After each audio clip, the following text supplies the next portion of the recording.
Now to what could be a major breakthrough in the fight against cancer. We're very excited about this.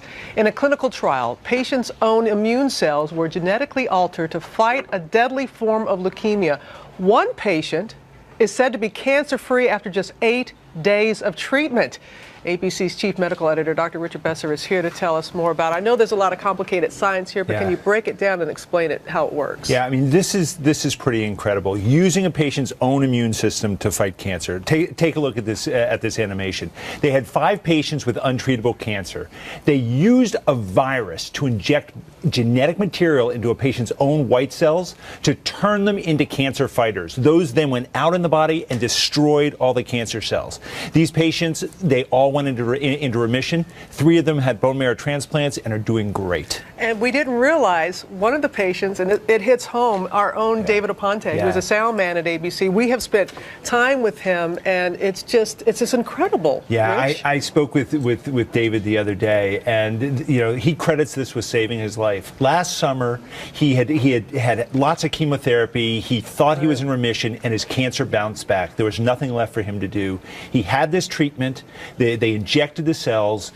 An overwhelming reaction in his body. 8 days later, not one cancer cell could be found. He's had a bone marrow transplant. He's doing well. He's he's getting chemo, but he's on the road to recovery. Right. And he's past the 100-day mark. Yes. That's the last time that we communicated. We're very excited. I remember when you did a similar story with Diane on World News, a precious little girl, Emma. Unbelievable. And so just describe how other cancers and how other people can be affected by this. So Emma was treated. She was reported in December. She was the first patient with this type of leukemia to have this. She's in total remission, is doing great.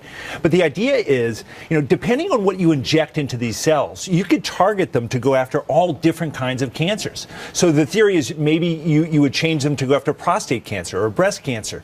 It's an endless approach. This study was a safety study, so they need to go forward, do it in more people, and figure out how do you tame this reaction, because it's basically creating a battle in someone's body, their own cells against the cancer cells, to see who wins. At one point, could this be in lieu of having a bone marrow transplant? Well, I talked to the researchers who did this study, and that's what they're thinking.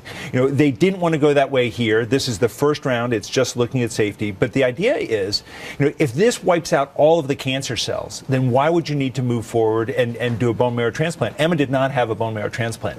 But here for adults, where this cancer is only 40% survival rate, here, this is an idea that you might be able to treat and cure people with this disease. This is so encouraging, It's so very promising. encouraging. Nice to see you, Rich.